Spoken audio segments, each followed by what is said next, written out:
Karimganj town water supply স্কিমৰ বাবে 81 কোটি টকা আৰু হাইলাকান্দি টাউন ওয়াটাৰ সাপ্লাই স্কিমৰ বাবে 72 কোটি টকা আজি কেবিনেটে অনুমোদন জনায়। ইয়াৰ ফলত এই দুইখন চহৰৰ পানী যোগানৰ সমস্যা দূৰ কৰাত আমাৰ বিভাগ সফল হ'ব। এই দুইখন আঁচনি ৰাজ্যৰ জনস্বাস্থ্য কাৰিকৰী বিভাগে ৰূপায়ণ কৰিব। দুটা সৰু ভূমি আবণ্টন সম্পৰ্কত সিদ্ধান্ত গ্ৰহণ কৰা হয়। এটা গুৱাহাটীৰ আজাৰা য'ত নেকি সভাঘৰ আছিলে তাৰ মাটি আজি চৰকাৰে আবণ্টন কৰে আৰু ডিব্ৰুগড়ত ইস্কনৰ নতুন মন্দিৰ এটা বনাবৰ বাবে মাটিৰ আবণ্টন কৰিছিল। সেই আবণ্টনতো আজি ৰাজ্যিক কেবিনেটে অনুমোদন দিয়ে। ইয়াৰ উপৰিও ৰাজ্যিক কেবিনেটত কেইটামান চৰকাৰী মেমৰেণ্ডাম যেনেকে আমাৰ পঞ্চায়ত এণ্ড ৰুৰেল ডেভেলপমেণ্ট ডিপাৰ্টমেণ্টৰ ইঞ্জিনিয়াৰসকলৰ প্ৰমোচনৰ ব্যৱস্থাটো শিথিল কৰাৰ বাবে এখন কেবিনেট মেমৰেণ্ডাম আছিল, তাক অনুমোদন জনায়।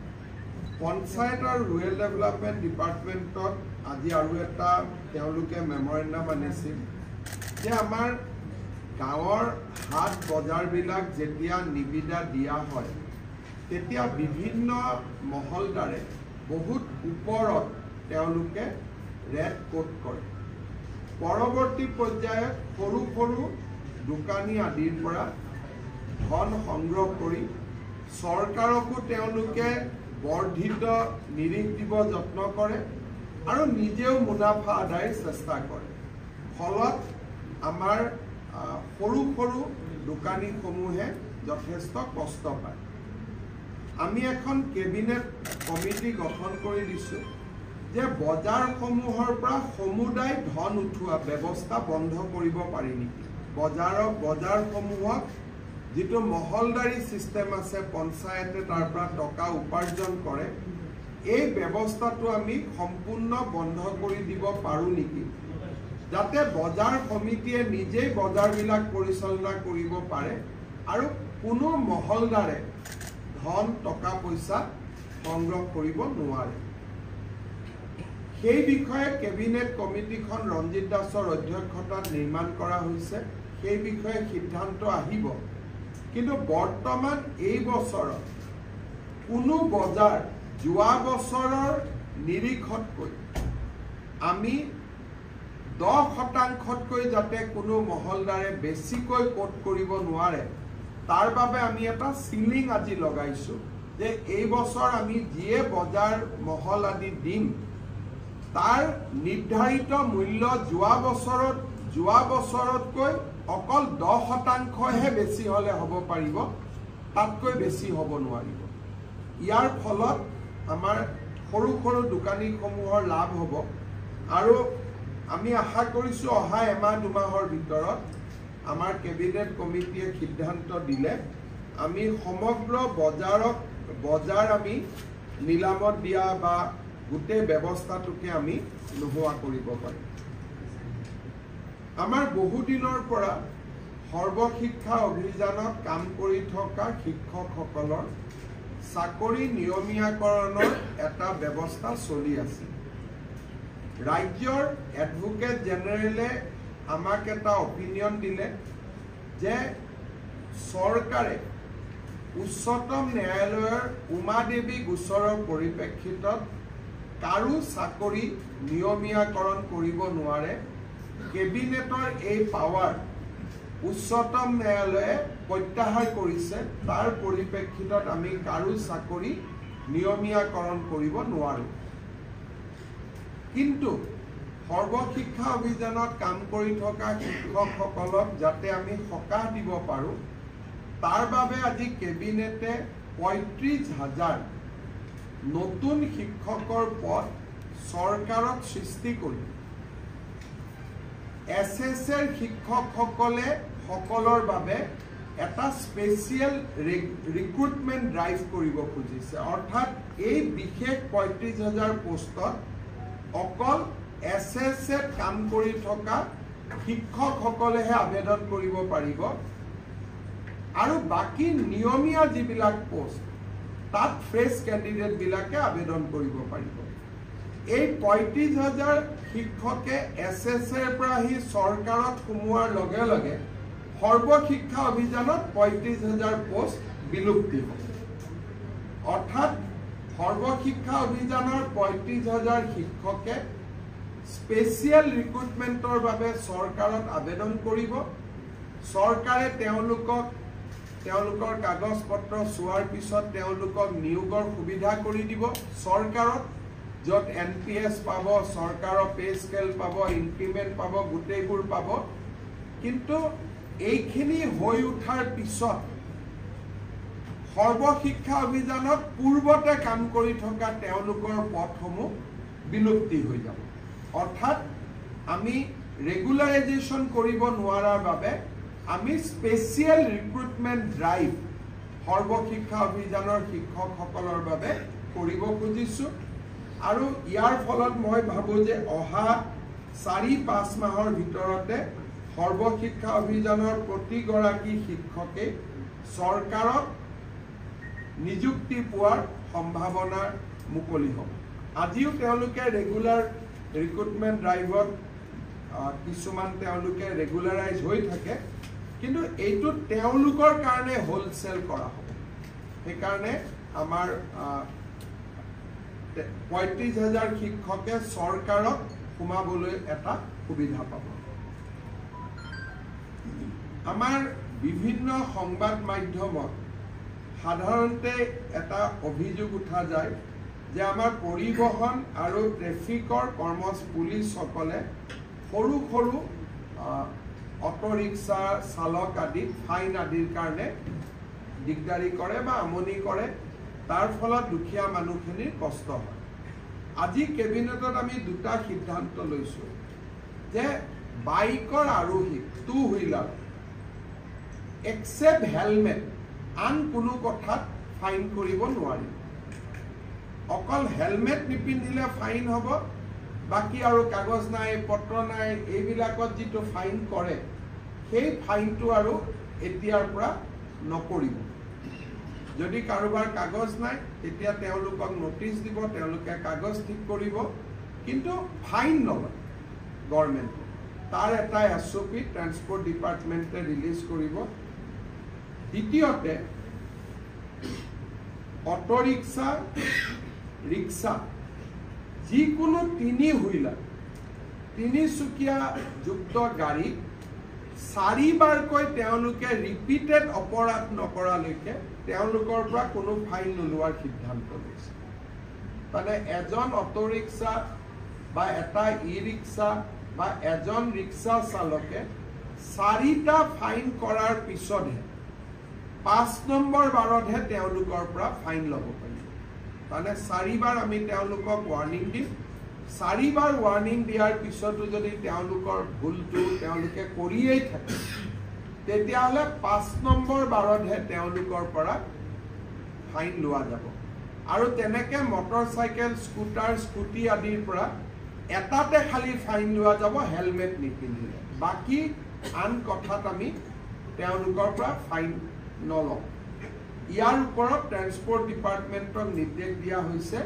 যে আপোনালোকে এটা SOP বনাই অহা 15 দিনৰ ভিতৰত আপোনালোকে প্ৰকাশ কৰক যাতে অটো ৰিক্সা ৰিক্সা ই-ৰিক্সা এওঁলোকে যাতে ফাইন আদিৰ পৰা ৰক্ষা কৰিব খোজে আমি এনে হিচাপ কৰি চাইছিলোঁ যে ইয়াত ফাইনৰ নামত চৰকাৰে যোৱা গোটেই 3 বছৰত 6-7 কোটি টকাও পোৱা নাই গতিকে 6-7 কোটি টকাৰ কাৰণে আমি মানুহক হুলস্থুল কৰি থকাৰ কোনো অৰ্থ নাই কিন্তু তেওঁলোকে যদি ভুল কৰি থাকে তেওঁলোকৰ আমি বেলেগ ধৰণৰ আন ব্যৱস্থা ল'ব পাৰিম টকা লোৱাৰ পৰিৱৰ্তে আন যি এক্টত আছে আন আমি আইনী ব্যৱস্থা ল'ব পাৰিম কিন্তু ফাইনটো নোলোৱাকৈ বেলেগ ব্যৱস্থাবিলাক আমি ল'ম ফাইনটোলৈকে আমি নাযাওঁ যাতে মানুহৰ মাজত ধাৰণা নহয় যে চৰকাৰে বিভিন্ন টকা পইচা এই দুখীয়া মানুহবিলাকৰ পৰা সংগ্ৰহ কৰি আছে কেবিনেটত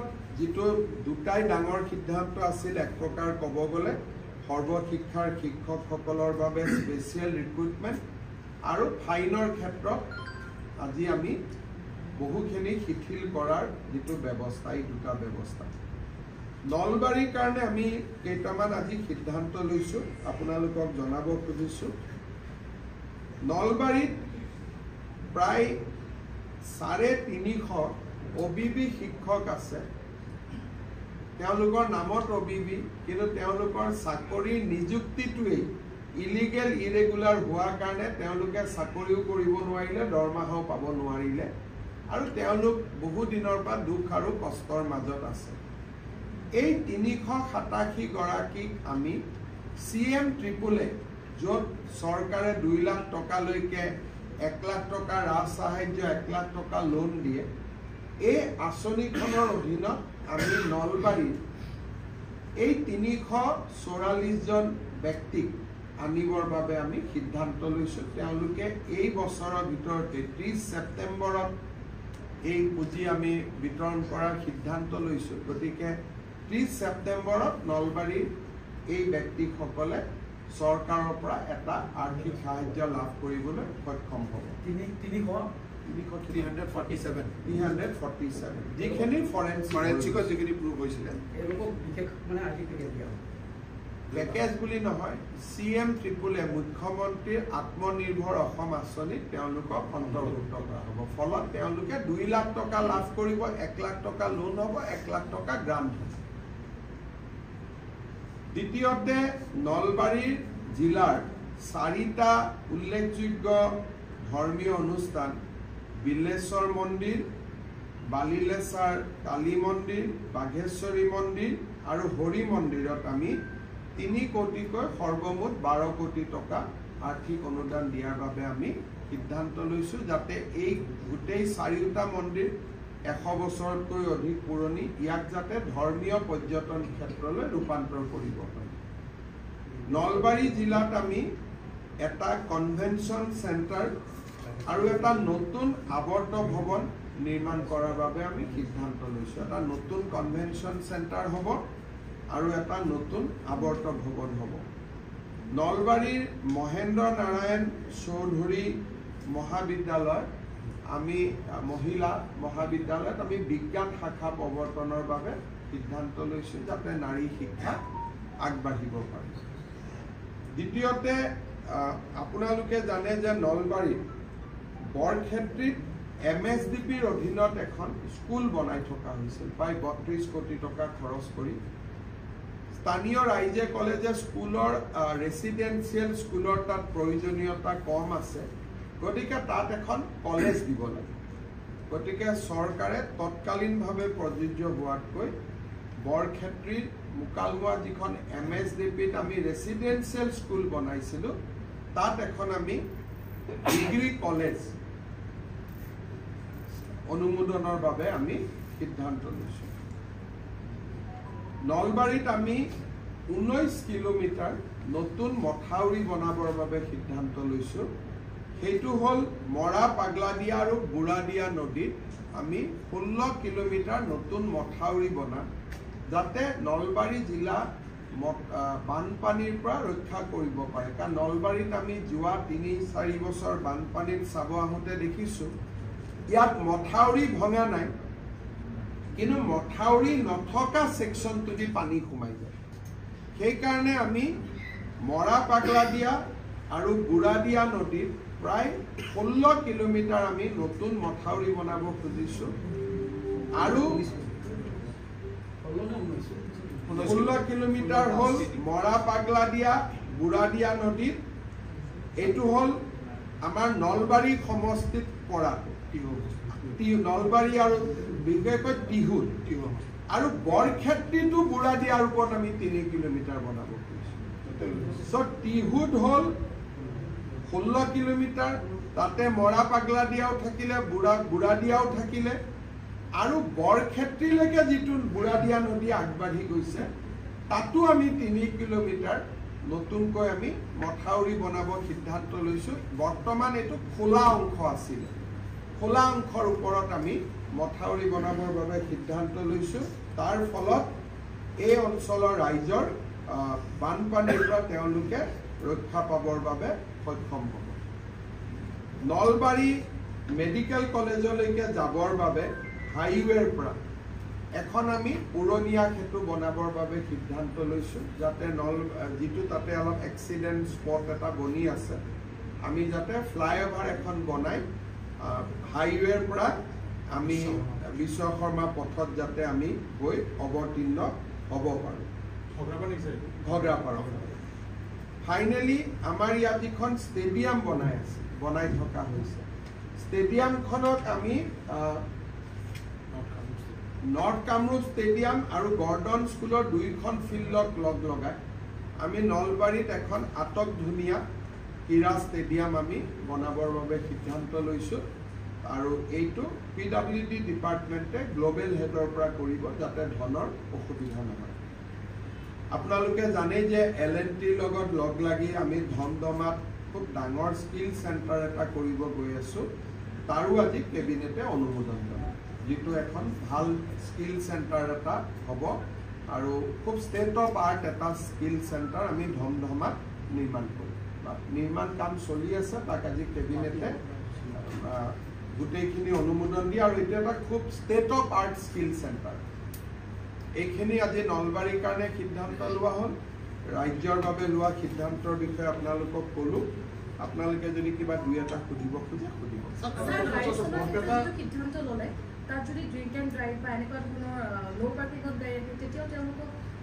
আমি বাইকৰ ক্ষেত্ৰত, গাড়ীৰ ক্ষেত্ৰতো ফাইন হ'বই। যি মটৰচাইকেল চলায়, মটৰচাইকেল চলোৱাক আমি অকল হেলমেটৰ ক্ষেত্ৰত ফাইন কৰিম। ড্ৰিংক এণ্ড ড্ৰাইভ আদি কৰিলে আমি এই কথাটো এতিয়া অনা নাই, কিন্তু আমি বৰ্তমান সিদ্ধান্ত লৈছোঁ যে হেলমেট নিপিন্ধিলে আমি ফাইন কৰিম। বাকী কথাবিলাকত এনেকুৱা, এই মটৰচাইকেলবিলাক আমাৰ চুইগি বিভিন্ন ল'ৰা ছোৱালীয়ে চলায় আৰু কলেজত অহা ল'ৰা ছোৱালী চলায়, স্কুলত অহা ল'ৰা ছোৱালীয়ে চলায়। হেলমেটটো নিপিন্ধিলে তেওঁলোকৰ এক্সিডেণ্ট হ'ব, তেওঁলোকৰ মৃত্যু হ'ব, তেওঁলোকক বচোৱাটো আমাৰ দায়িত্ব।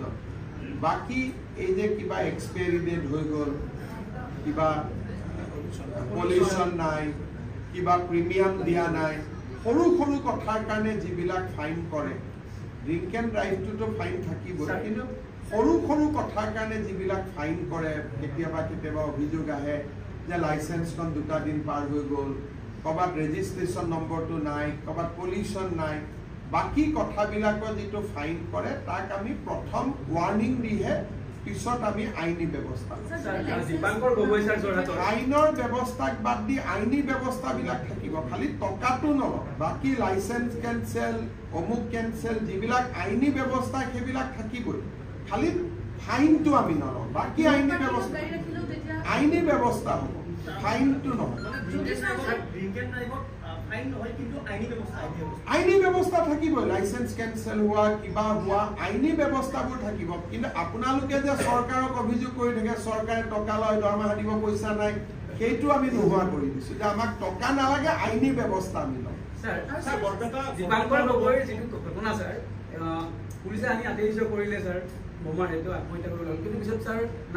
মৃত মানুহক চাৰ্জশ্বিটত নাম নিদিয়ে। এজন মানুহ যেতিয়া মৃত্যু হয়, মৃতকক চাৰ্জশ্বিটত নাম দিয়া এইটো ক'ত পালে? মৃত ব্যক্তিজন আদালতত আহি হাজিৰ কেনেকৈ হ'ব?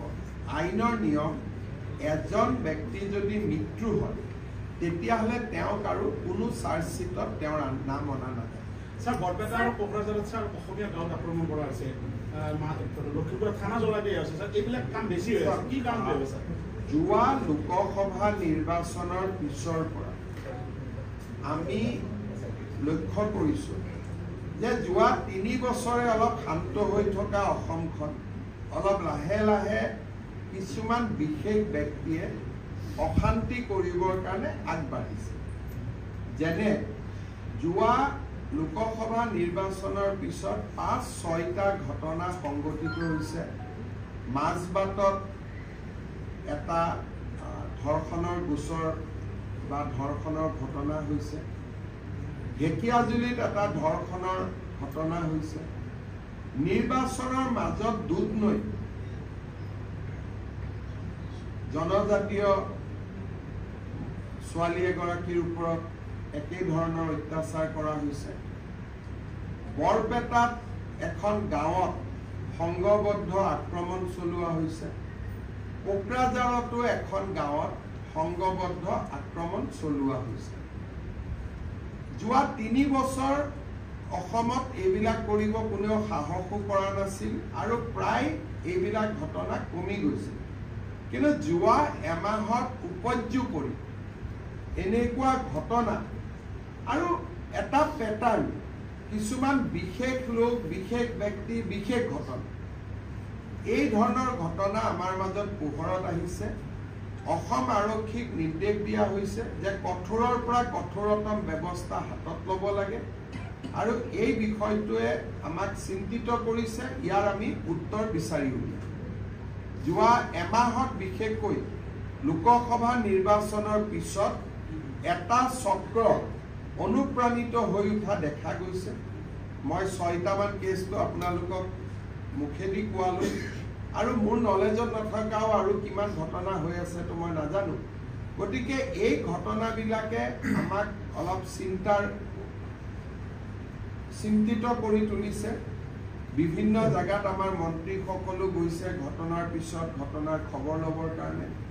সামাজিক পৰ্যায়ত ৰাইজে চিন্তা কৰিব লাগে যে কিহৰ কাৰণে হঠাৎ তেওঁলোকে মূৰ দাঙি উঠিল, আৰু পুলিচি পৰ্যায়ত আৰক্ষীয়ে চিন্তা কৰিব লাগে যাতে এনেকুৱা ঘটনা সংঘটিত হ'ব নাপায়। স্যাৰ বঙাইগাঁৱৰ আঁতৰোৱা হ'ল স্যাৰ, ভূপেন কলিতা নতুনকৈ নিযুক্ত কৰা হ'ল, ভূপেন স্যাৰ আঁতৰোৱা হ'ল SIT স্যাৰ। তাৰ মানে স্যাৰ আৰক্ষী কৰবাত মানে যে গিল্টি কৰিছে কোৰ্টে অৰ্ডাৰ দিলে কোৰ্টৰ অৰ্ডাৰ আমি পালন কৰিব লাগে, কিন্তু আদালতৰ যিটো এইটো নিৰ্দেশ, এই নিৰ্দেশটোত ময়ো একমত নহয়। কাৰণ কোনোবা ব্যক্তিক যদি অপৰাধী কৰা নাযায়, আদালতৰে অধিকাৰ আছে তেওঁক অপৰাধী কৰিবৰ কাৰণে। আণ্ডাৰ CRPC আদালতে যদি ভাবে যে এই 10 গৰাকী মানুহ দোষী, আদালতে আয়োগ ক'ব নালাগে যে এওঁলোকক দোষী বুলি সাব্যস্ত কৰক, আদালতে ষ্ট্ৰেইট তেওঁলোকক চামন দিব পাৰে।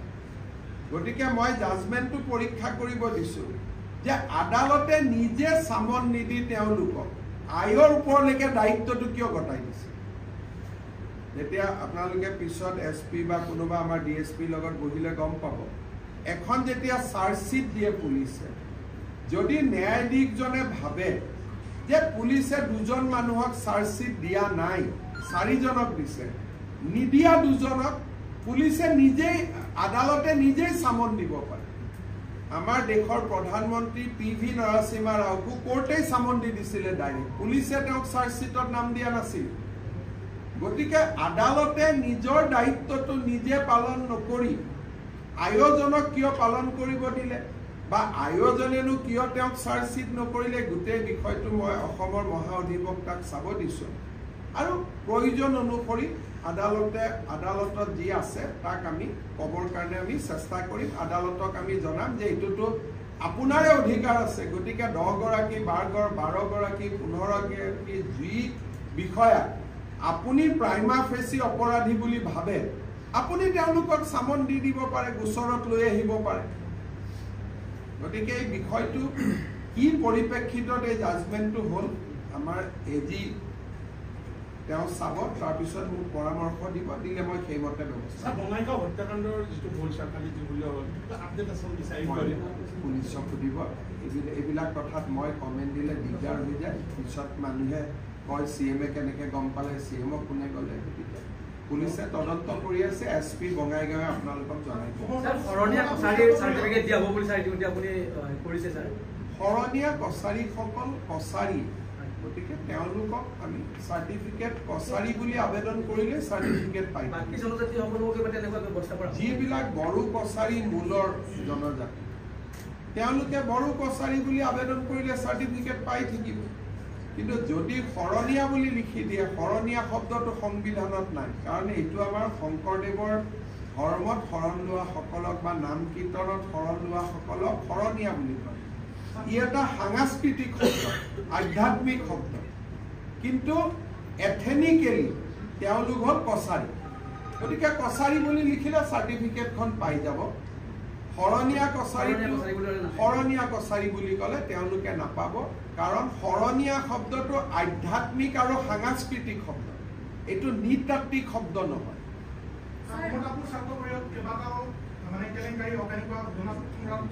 এইবিলাক আৰু হৈ গৈছে ব্যৱস্থা।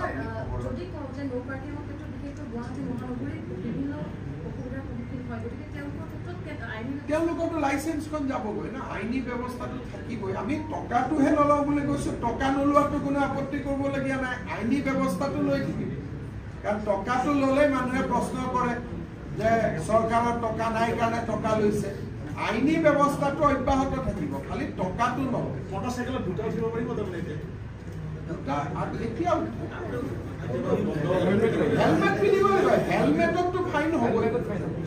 হেলমেটৰ ক্ষেত্ৰত কোনো ৰেহাই নাই, কাৰণ মানুহৰ এইবাৰ আপোনালোকে চালে দেখিব যে এক্সিডেণ্টৰ কেছ কমি কমি অসমত আহি আছে, আৰু বহুত এক্সিডেণ্ট কমি গৈছে, আৰু বহুত মাক বাপেকে আমাক আশীৰ্বাদ দিছে। গতিকে হেলমেটত ফাইন থাকিবই, হেলমেটৰ ক্ষেত্ৰত ৰেহাই নাই। মই কোনটো ফাইন নলওঁ বুলি কৈছো, এই পলিউশ্যন, কিবা এক্সপায়াৰী, অমুক তমুক যিবিলাক সৰু সুৰা কথাত এটা এফেক্ট হয়, তেওঁলোকক আইনী ব্যৱস্থা ল'লে হ'ল।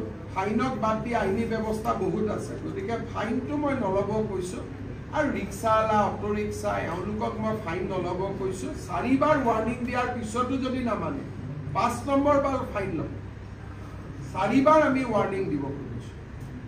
দুখীয়া মানুহ ডাইৰেক্ট টকা দিয়াতকৈ অলপ ৱাৰ্ণিং লৈ পেলাই শিকিলে আৰু আমি কিয় ফাইন দিব লাগে? যদি ন' পাৰ্কিঙত অটো ৰিক্সা এখন পাৰ্কে নকৰে, এবাৰ পাৰ্ক কৰিলে ষ্টেপল মাৰি দিয়ক, দুবাৰ পাৰ্ক কৰিলে আকৌ এবাৰ ষ্টেপল মাৰক, 3বাৰ পাৰ্ক কৰিলে আৰু এবাৰ ষ্টেপল মাৰক, 4বাৰ পাৰ্ক কৰিলে আৰু এবাৰ ষ্টেপল মাৰক।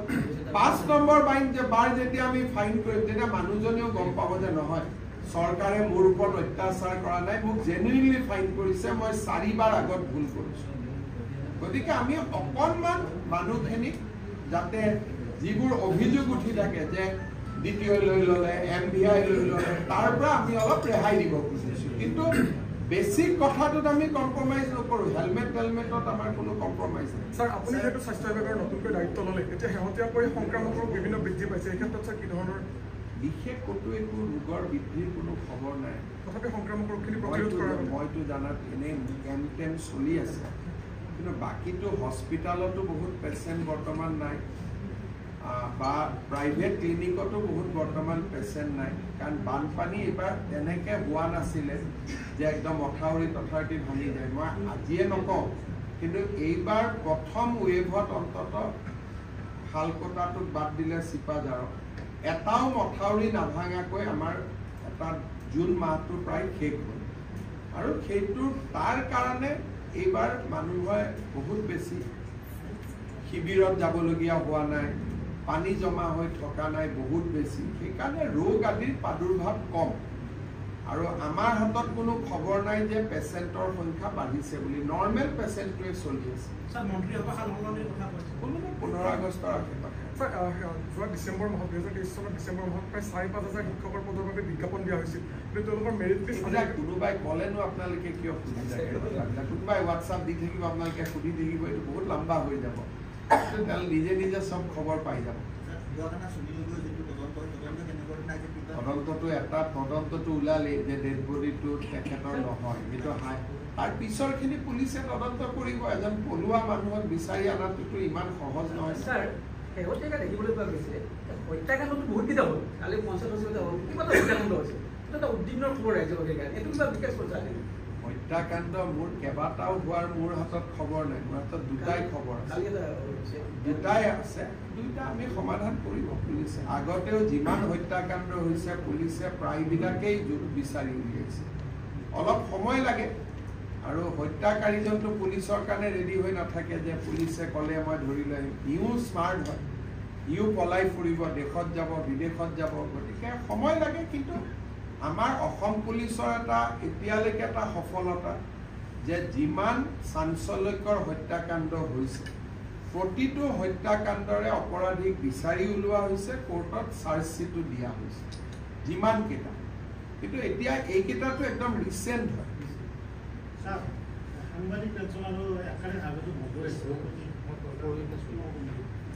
দিয়া হৈছে